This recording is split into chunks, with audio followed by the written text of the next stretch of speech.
আসসালামু আলাইকুম। প্রিয় দর্শক, অন্য মঞ্চের আলাপ চাইতায় আপনাদের সকলকে আমন্ত্রণ জানাচ্ছি। আসসালামু আলাইকুম। দিন 15 আগে একটা আলোচনা আমি আপনাদেরকে বলেছিলাম, যারা আমাদের নিয়মিত দর্শক তারা নিশ্চয়ই দেখেছেন, তাদের চোখে পড়ার কথা।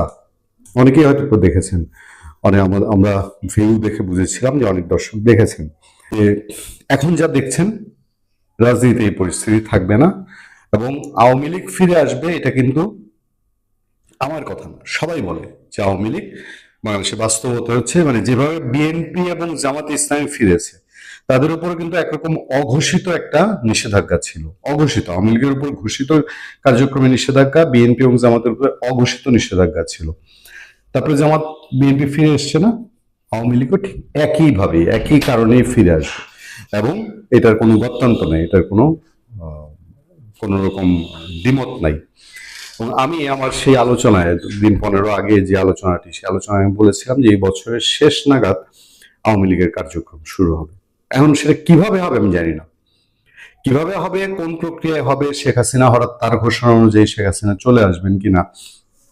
যেমন আমরা আওয়ামী লীগের বিভিন্ন কিছু নিয়েই তো আলাপ করা নিষিদ্ধ, বা আওয়ামী লীগের খবর দেওয়া নিষিদ্ধ, কিন্তু আমাদের সোশ্যাল মিডিয়া যেহেতু ওপেন এবং আমরা সোশ্যাল মিডিয়া প্ল্যাটফর্ম, সোশ্যাল মিডিয়ায় খুব একটা কার্ড ঘুরে ঘুরে বেড়াচ্ছে, অডিও কল ঘুরে বেড়াচ্ছে। আমরা সেই অডিও রেকর্ড টেকর্ড চালাতে যাচ্ছি না, আমাদের দেশে বাস করি, দেশে আইনের প্রতি আমাদের শ্রদ্ধাশীল থাকতে হয়। আমি সেই অডিও রেকর্ডও আপনাদেরকে শোনাতে চাই না। তবে ইতিমধ্যে অনেকেই জানেন যে শেখ হাসিনা তার জায়গা থেকে বলছেন, কিভাবে কি হবে জানি না, তিনি 6 মাসের মধ্যে ফিরবেন। কিন্তু আমরা বলছিলাম যে আওয়ামী লীগের কার্যক্রম শুরু হবে এবছরের শেষ নাগাদ। এবং দিন 15 আগে আমি এটা বলার পর আমাদের শো করেন নিয়মিত, আমাদের অতিথি হিসাবে আলোচনায় অংশ নেন দিল্লি প্রেস ক্লাবের সাবেক সভাপতি গৌতম লাহিড়ী। তিনি বললেন, আমার ওই শো এর আরো পরে দেখলাম ওনার মতো করে, উনি হয়তো আমার শো দেখেননি, ওনার মতো করে উনি বলছেন যে তিনি আশা করছেন আগামী আগস্টে আওয়ামী লীগ সংক্রান্ত কোনো একটা ডেভেলপমেন্ট হবে। এরপর আজকে আমরা একটা শো করেছি, আপনারা দেখেছেন অনেকেই হয়তো, অ্যাডভোকেট মহসিন রশিদের। তার কাছে আমার প্রশ্ন ছিল যে এই যে বলা হয় আওয়ামী লীগ ফিরবে ফিরবে রাজনীতি, কবে নাগাদ ফিরতে পারে। তিনি কিন্তু তার মতো করে বিশ্লেষণ করে বলেছেন 6 থেকে 9 মাস, মানে আমি যে প্রিডিকশন করেছি সেটারই কাছাকাছি প্রিডিকশন। এবং শেষ পর্যন্ত এসে এখন কাদের সিদ্দিকী মুখ খুলেছেন। কাদের সিদ্দিকী বলছেন শিগগিরই আওয়ামী লীগ তার পজিশনে ফিরবে। বঙ্গবীর কাদের সিদ্দিকী কি বলেছেন তিনি, সেটা আমরা একটু জেনে নেই। আওয়ামী লীগ তার পজিশনে ফিরবে জানিয়ে কৃষক শ্রমিক জনতা লীগের প্রতিষ্ঠাতা বঙ্গবীর কাদের সিদ্দিকী বলেছেন, আল্লাহকে হাজির নাজির জেনে বলে যাচ্ছি, আগামী কয়েকদিনে কয়েক মাসে আওয়ামী লীগ তার পজিশনে যাবে। কিন্তু শেখ হাসিনার নেতৃত্বে আওয়ামী লীগ যা করে গতিচ্যুত হয়েছে তা যদি করে আওয়ামী লীগ আবার ডুববে। সম্প্রতি কালের কণ্ঠে আয়োজিত নিয়মিত টকশোতে এসব কথা বলেন তিনি। বঙ্গবীর বলেন, আওয়ামী লীগ বাংলাদেশের জন্ম দিয়েছে, বঙ্গবন্ধু শেখ মুজিব বাংলাদেশের রাষ্ট্রের পিতা। যারা শেখ হাসিনার সরকারে ছিলেন, যারা অতিরিক্ত করেছেন, দেশে আইন শৃঙ্খলা আছে, আইনের বই আছে, সংবিধান আছে, সেই অনুসারে তাদের বিচার হবে। দরকার পড়লে শেখ হাসিনারও বিচার হবে। কিন্তু দলীয়ভাবে নিষিদ্ধ করা, কার্যক্রম বন্ধ রাখা, এটা যারা করেছেন তারাই অন্যায় কাজ করেছে। প্রধানমন্ত্রী তারেক রহমানকে রাষ্ট্র পরিচালনায় পরামর্শ দিয়ে কাদের সিদ্দিকী বলেন, বিএনপি যদি শেখ হাসিনার নেতৃত্বে যেভাবে সরকারটা চলেছিল সেভাবে চলে, তাহলে তারেক রহমানের সরকার ডুববে। মানুষের কথা শুনতে হবে, মানুষকে বিশ্বাস করতে হবে এবং মানুষের বিশ্বাস অর্জন করতে হবে। কাদের সিদ্দিকী যে জায়গাটা বলছেন যে নিষিদ্ধ করে থাকলেও যে আওয়ামী লীগের আল্লাহকে হাজির নাজির জেনে বলে যাচ্ছে আগামী কয়েকদিনে কয়েক মাসে আওয়ামী লীগ তার পজিশনে যাবে, কিন্তু শেখ হাসিনার নেতৃত্বে আওয়ামী লীগ যা করে পরিচিত হয়েছে তা যদি করে আবার আওয়ামী লীগ ডুববে। আওয়ামী লীগের মধ্যে নিশ্চয়ই অনুশোচনা আছে, রিয়েলাইজেশন নাই তা হবার কথা না, কারণ এত বড় ধাক্কা খাওয়ার পর যদি রিয়েলাইজেশন না হয় তাহলে এর চেয়ে দুর্ভাগ্য আর কিছু না। কিন্তু ওই যে কোথায় যেন কেন যেন চারদিকের প্রেডিকশন, কাদের সিদ্দিকী বলেন, গৌতম লাহিড়ী বলেন, মহসিন রশিদ বলেন এবং আমাদের এই প্রিডিকশনটা কোথা থেকে যেন মিলে যাচ্ছে। এবং আমি নিশ্চিত যে গোয়েন্দারাও এ নিয়ে খোঁজ খবর রাখেন, কনফার্ম খোঁজ খবর রাখেন যে কেন এই আলাপ উঠছে হঠাৎ করে যে আওয়ামী লীগ আগস্টে আসবে বা শেখ হাসিনা 6 মাসের মধ্যে আসবে বা আওয়ামী লীগ খুব দ্রুত সময় আসবে 6 থেকে 9 মাসের মধ্যে আসবে, এগুলো নিয়ে নিশ্চয়ই চলছে আর বিশ্লেষণ চারদিকে হচ্ছে। তবে ফেরাটা মনে হয় এখন আসলে সময়ের ব্যাপার হয়ে গেছে। আপনি যেটা বলেন, প্রথমে আপনার দর্শকদেরকে শুভেচ্ছা, সালাম, নমস্কার দিয়ে রাখি। আপনি যে প্রশ্নটা করেছেন যে সীমান্তে যে হত্যা হচ্ছে, এটা হত্যা না করে তাদের জেলে নিলেই তো হয়। আপনার কথা শুনে মনে হইলো যে ঘরে যদি চোর আসে, ডাকাত আছে, ছেচ্চর আছে, লম্পট আছে, এদের জামাই আদরে ঘরে জায়গা দেওয়ার দরকার, এদের চর থাপ্পড় দেওয়ার দরকার কি? বিষয়টা এরকম। আপনি কি জানেন যে গতকাল 135 টাকার মাছ চুরির জন্য পিটিয়ে মেরে ফেলা হয়েছে বাংলাদেশি নাগরিক? আপনি কি জানেন যে গাজীপুরে পরশুদিন 3 জনকে পিটিয়ে মেরে 2 জন নাকি 3 জনকে পিটিয়ে মেরে ফেলা হয়েছে গরু চুরির কারণে? তাহলে আপনি কেন আপনার দেশের মধ্যে গরু চোর, 130 টাকার মাছ চোরকে পিটিয়ে মেরে ফেলেন না? আপনি যদি এখন ভারতের সেনাবাহিনীকে পরামর্শ দেন, তারা কেন জামাই আদর করে না?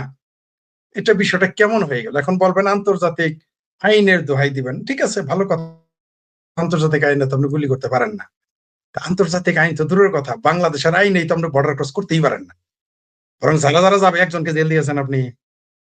আপনার দেশে এই যে যে 15 জন গিয়েছিল, 2 জন মারা গেছে, 13 জন ফিরে আসছে। বাংলাদেশের আইনে তো আপনি তাদের জেল দিবেন, কারণ তারা বাংলাদেশের ভূমি অবৈধ উপায়ে বাংলাদেশের ভূমি থেকে অন্য জায়গায় চলে গেছে, এটা বাংলাদেশ আইনে তার জেল হয়। আপনি জিজ্ঞেস করেন, যারা বিডিআর চাকরি করে জিজ্ঞেস করেন, উকিলকে জিজ্ঞেস করেন, যে কোনো উকিল, যে কোনো সীমান্ত রক্ষীকে জিজ্ঞেস করেন, বাংলাদেশ আইনে এটা অবৈধ। আপনার সাথে যে আমার এত খাতির, আমার ভাতিজা বা আমার ভাগিনা বা আমার জামাই যদি রাতের একটা সময় আপনার গ্রামে ঢুকে পড়ে, একটা সময়, ভাই আমার এলাকায় আমি পাখি শিকার করতে গিয়েছিলাম রাতের বেলা, আমাদের ডাকাত বলে প্রায় মেরে ফেলছিল আমাদের। অল্পের জন্য রক্ষা পেয়ে যায়। আমার সাথে ছিল রোমান তালুকদার নামে এক ছেলে, আমার মোস্ট জুনিয়র। সে আর আমি, শিকারের নেশাটা সে আমার মোস্ট জুনিয়র হলেও তার কাছ থেকে পেয়েছে। আমি সেখানে একটা সময় আমার শিকারে লেগেছিল, পাখি শিকার করতে গিয়েছিলাম। আমরা বেঁচে গেছি কেন জানেন? কাকতালীয় ভাবে আমরা যে হাই স্কুলে পড়তাম, Rani Dinmoni model pilot high school, Sarishabari, সেই শিক্ষক ছিলেন একজন বারিক, আব্দুল বারি কমান্ডার নামে, আমাদের ইংরেজি শিক্ষক। কাকতালীয় ভাবে তার যেখানে আমরা আটকে গেছি, আটকে ফেলেছে, মেরে ফেলবে, সেইখানে সেই স্যারেরকে যখন আমরা বলছি বাড়ি কোথায়, সিমলা বাজার, সরিষাবাড়ি, তো বলছে যে আমাকে তোমার শিক্ষকের নাম বলো। তো আমি বললাম 4-5 জনের নাম বলছি। বলছে আরো বলো। তো তখন বারিক স্যারের নাম বলছি। বলছে তোমারে চিনবে, তুমি তারে চিনো? আমার স্যার আমি চিনবো না? সেই স্যারকে আনার পরে আমরা জানে বেঁচে যাই। আমার থানা একেবারে শেষে, সিরাজগঞ্জের কাছাকাছি। আমার এলাকাতে আমি রাতের বেলা পাখি মানে আপনি তো জানেন যে পাখি, শীতের পাখি, তখন শীতের পাখি ভোরে পাওয়া যায় অনেক। তো আমরা সেই জন্য খুব ভোরে চলে রাতে রওনা দিয়েছিলাম। আমার এলাকায় সরিষাবাড়ির লোকে আমাকে মেরে ফেলতেছিল বা মারা যাইতে পারতাম, ওই স্যারের জন্য বেঁচে গেছি আমি এবং রোমান তালুকদার, সালাম তালুকদারের ভাতিজা, ঠিক আছে, কফিল উদ্দিন তালুকদারের ছেলে।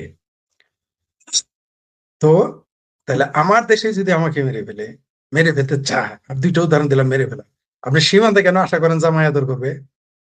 ভারত কি আমাদের যারা গরু চুরি করতে যায় মুরগি, তারা কি দুলাভাই হয় ভারত?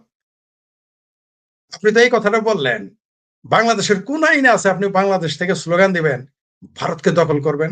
কোন আইনে এটা বলা যায়? কোন আইনে বলা যায় যে শুভেন্দু অধিকারীকে আপনি মেরে ফেলবেন?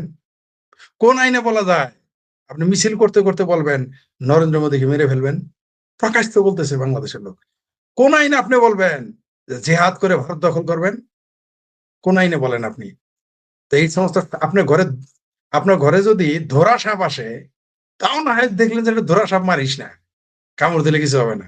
কিন্তু আপনার বাড়িতে যদি গোখরা সাপ ঢুকে, আপনি কি তার দুধ খাওয়াবেন? যদিও সাপে দুধ খায় না, আপনি কি তাকে বালিশে যায় বিছানায় বালিশ দিয়ে দিবেন, শুয়ে থাকো বাবা? আইন শুধু ভারতের বেলায়।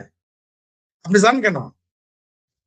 আপনার বক্তব্য হইলো যে আমার অসুখ হয়েছে, আমাকে এখন তুমি ওষুধ দাও। আরে ভাই, অসুখ হইলো কেন আপনার? এই কারণটা কেন? আপনাকে যেতে বলেছে কে? আজকে কি আপনি দেখেছেন যে একজন বিজিবি কি বলেছে? সে ভিডিওটা আপনি পেয়েছেন কিনা জানি না। বাংলাদেশের মানুষ সব গরু ছেড়ে দেয় ভারতীয় সীমান্তে ঘাস খেতে। চুলকানি আপনি, বিষয়টা এরকম, আপনি মৌচাকে ঢিল মেরে বলবেন মৌমাছি আমাকে কামড়াইলো কেন, বিষয়টা এরকম না। আপনার মৌচাকে ঢিল দিতে বলেছে কে?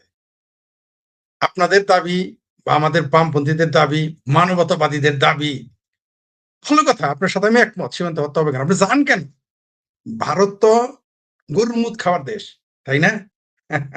ভারত তো, ভারতের জনগণ তো রাস্তায় হাগে মুতে, তাই না? কত পিছিয়ে পড়া। আপনি সেখানে যান কেন? লজ্জা থাকা উচিত তো। আপনি চুলকায় ঘাও বানাবেন আর বলবেন আর ঘাও বড় হয় কেন? সীমান্তের কথা বলতেছেন, আইনের কথা বলতেছেন। আপনি আপনি নিজের দেশের সীমান্ত পার হয়েই তো বেআইনি, তারপর আবার আরেক দেশের সীমান্তে আপনি চলে গেছেন, তারপরেও আর একটা অপরাধ করেছেন, আপনি চুরি করতে গেছেন, চোরা কারবারি করতে গেছেন, আপনি তো মারবেই। কেন মারবেন আপনাকে? আপনি কেন জানেন? কেন আপনি জানেন না? আপনি কুমিরের সামনে, মানে মানে যে যে জলে কুমির আছে, যে নদীতে, আপনি বলেন আমি তো সাঁতার কাটতে গেছি, আমার কামড় দিয়ে কুমির খাইলো কেন? বিষয়টা এরকম না। সব সব তো জিহাদ করবে, জিহাদ করতে গেছে তো এগুলো আসলে। খাবেন ভারতের, পরবেন ভারতের, চোরাকারবারি করবেন ভারতের, আবার সেই ভারতকে গালি দিবেন, আবার সেই ভারত আপনার চিকিৎসা করবে, হাসপাতাল নিয়ে চিকিৎসা করছে, এটি তোর কপাল। বাংলাদেশ যদি হয়তো জিন্দেগিতে হাসপাতালে নিতেন, আপনি বলেন বাংলাদেশের কোনো বিজিবি ভারতের কোনো হিন্দুকে যদি এভাবে ধরতে পারতো চোরাকারবারি, তারা হাসপাতালে নিত কিনা? এটুকু আমাকে বলেন। ভারত এত খারাপ, সেই দেশে আপনি যাবেন কেন? প্রথম প্রশ্ন। আমরা চান কেন? আপনি কে যেতে? ভারত কি বলেছে তুমি আসো? আপনি জানেন না, তাহলে তো লেখা চুকে যায়। অর্থাৎ আপনি বলতেছেন যে এই দেয়ালটা আমার উপরে ধসে পড়লো কেন? আরে ভাই, আপনি দেয়ালের কাছে যান কেন? জানেনই তো এই দেয়ালটা নরম বা পুরনো বা বিপজ্জনক, আপনি জানেন না? আপনি রেলগাড়ির সামনে না গিয়ে যদি বলেন যে আমার উপর রেলগাড়ি গেল কেন, বিষয়টা এরকম হয়ে গেল না? ওই যত আইনের দোহাই দেন, আইনের দোহাই দায় শুধু ভারতের, মানে সব দায় শুধু ভারতের। বাংলাদেশের লক্ষ লক্ষ মানুষ গত 20 বছরে, আমার দেখা মতে, মানে আগে তো আছেই, এখন তো হচ্ছেই, আমি 2020 সালের পর্যন্ত আপনাকে বললাম, 2001 থেকে 2020 সাল পর্যন্ত আমার চোখে দেখা হাজারো না লাখ লক্ষ মানুষ মাগনা চিকিৎসা করে আসছে ভারত থেকে। আসার সময় রেলে টিকিটও নিয়ে আসছে, আবার এক্সট্রা পয়সাও নিয়ে আসছে হাসপাতাল থেকে। অনেক ধনী মানুষও নিয়ে আসছে, গরিব না। একটা মানুষকে আপনি কোনোদিন শুনছেন যে ভারত থেকে মাগনা? আমি ছাড়া, আমি শেখ ফরিদ ছাড়া আপনাদের এই কথাটা কে বলেছে? বলেন।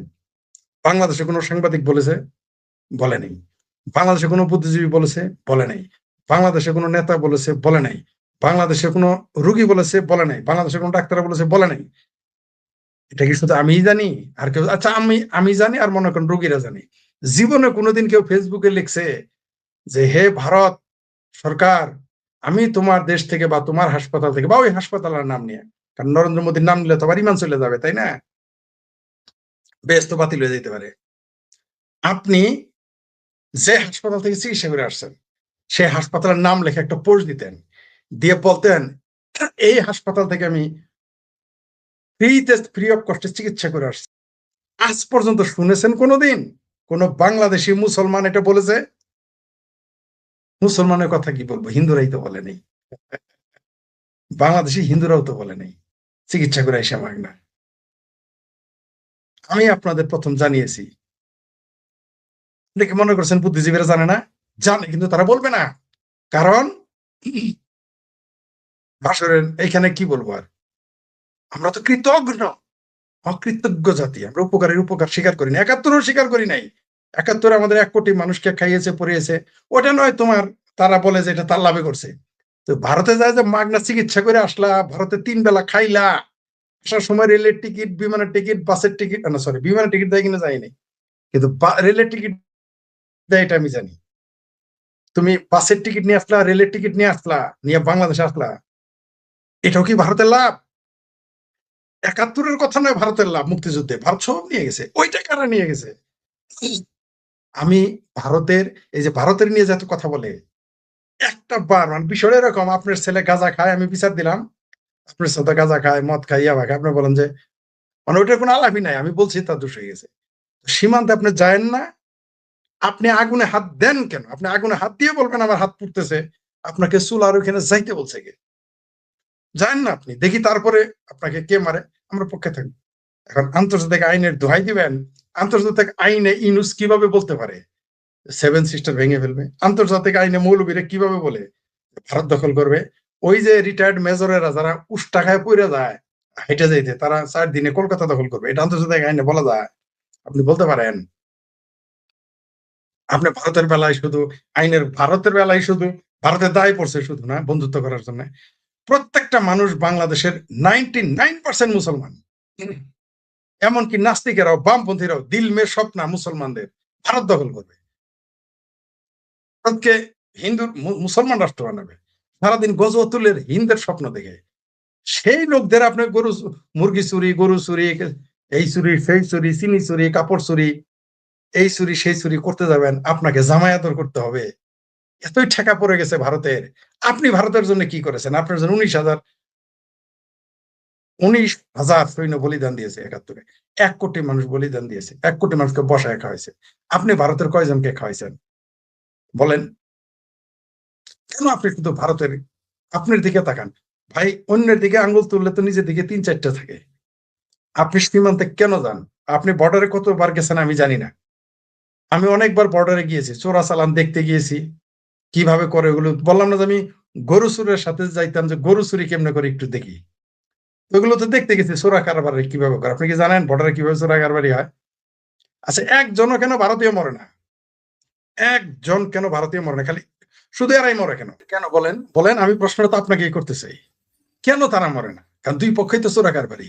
ওইখানে তো সব সাধু বাবা, সব সোয়ামীজি বৈশা নাই, তারাও তো চোরা, তারা মরে না কারণ তারা ভুলেও বাংলাদেশের বর্ডার ক্রস করে না, ভুলেও না। তারপরে মারবেন কেমনে? তারা ক্রসই করে না বর্ডার। আর এরা আমাদের জামালের ভাষা বিগ বিঘায় ভাব দেখে, দেখেন না ভিডিও যারা করে, সীমান্তে যে গিয়ে বিএসএফ এর গালি দেয়, ইন্ডিয়ান মেয়েদের ছবি তুলে। কারণ এরা তো জীবনে কোনোদিন, মানে এরা তো মেয়ে মানুষ, তো স্কুল ড্রেসের চোখে দেখে না। কারণ এখন তো স্কুল কলেজে সব তাম্বু পরে যায়, কালা ধলা নীল, নীল কালার লাল কালার। এমনকি ইউনিভার্সিটি তো এখন জুব্বা পরে যায় মেয়েরা, চোখ ছাড়া কিছুই দেখা যায় না পেশার মতো। তো মেয়ে মানুষ দেখার জন্য ভারতীয় সীমান্তে যায় ছবি তুলতে। তো এগুলো করতে গেলে ফাইজলামি করলে আপনার ফাইজলামি জবাব পাবেন না আপনি।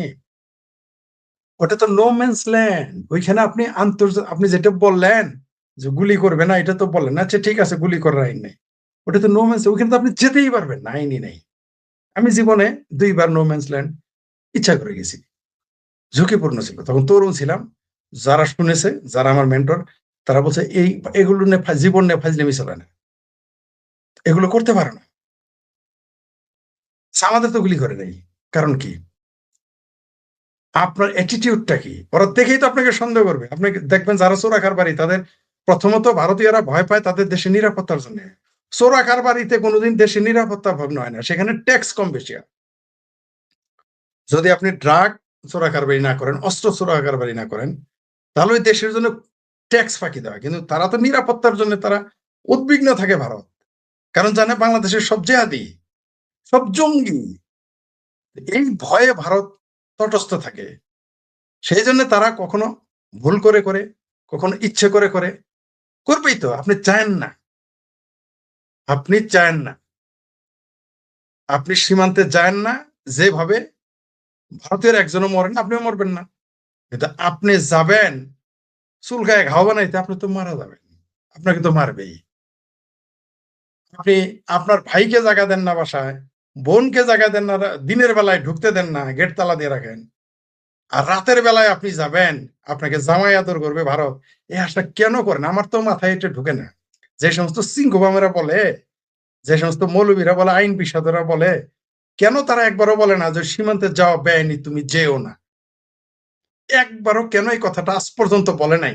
বাংলাদেশে কোনো বুদ্ধিজীবী, কোনো লেখক, কোনো মৌলবী, কোনো সাংবাদিক এই কথাটা কেন একবারও বলে না যে সীমান্ত ক্রস করা বাংলাদেশের আইন অবৈধ? ভারতের আইন প্রশ্ন পড়ে। আপনি আপনার খালাতো ভাই তো দূরের কথা, মায়ের পেটের ভাইয়ের বাড়িতে গেলে দরজা নক করে যাইতে হয়, অনুমতি নিয়ে যেতে হয়। আর আজকাল তো আগে ফোন করে যাইতে হয়, নাহলে পাওয়া যায় না, বা পোলারে পায় না, পোলা বাপের পায় না। আপনি সীমান্তে চলে যান চেল চালাইয়া, ইয়ার কি পাইছেন না? 1 কোটি লোক ভারতে পয়সা খাবেন, লাখো লাখো মানুষ বিনা মাগনা চিকিৎসা করে আসবেন ভারত থেকে।